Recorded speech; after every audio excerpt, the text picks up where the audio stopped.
there was a lot of TDs who were really coming for Larry Murrin, but I don't know if there was any killer blows. And just for anybody who didn't watch it, because I was tuning into it on Thursday, there was standing room only in the committee. It was heaving on Thursday, which I don't know if the Agriculture Committee would be particularly used to.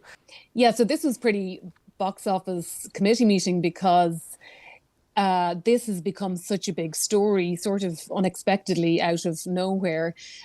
Brazilian beef seems to have become such a sort of lightning rod issue, and farmers, protesting against his continuation as chair of Bord Bia, which they would say, and the IFA would say, is a conflict of interest given he's the chair of Bord Bia. His job is to promote Irish beef abroad, and he himself is importing Brazilian beef. He said 1%. It's minuscule in terms of his overall business.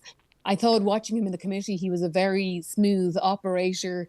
There were no punches landed on him whatsoever, and he was coming under, a lot of intense questioning from TDs from the opposition and TDs from the government as well.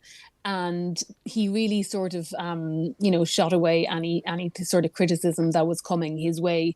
He sort of turned the narrative around to say that this is all really damaging, Irish agri-food business. It's damaging Bord Bia. And, the opposition, Sinn Féin in particular, would say, no, his continuation in the role is damaging Bord Bia. But the government is backing him. He himself, is very, very insistent that there was no wrongdoing here. There was nothing unlawful here. There was nothing dark here, I think is what he said at one point. This is merely a contingency that his business or Dawn Farm business can keep going and their exports can continue.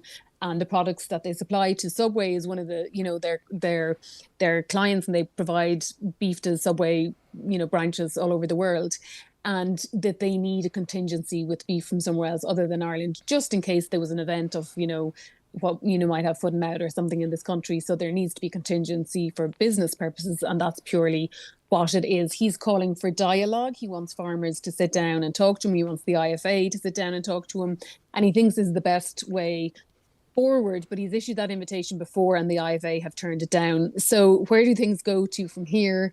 Well, he has the government's backing wholeheartedly. He's not going anywhere, and he doesn't have to right now. So it's sort of, in some ways, the ball is in the IFA's court. And you'd, question, are they in a corner here? Have they backed themselves into a corner?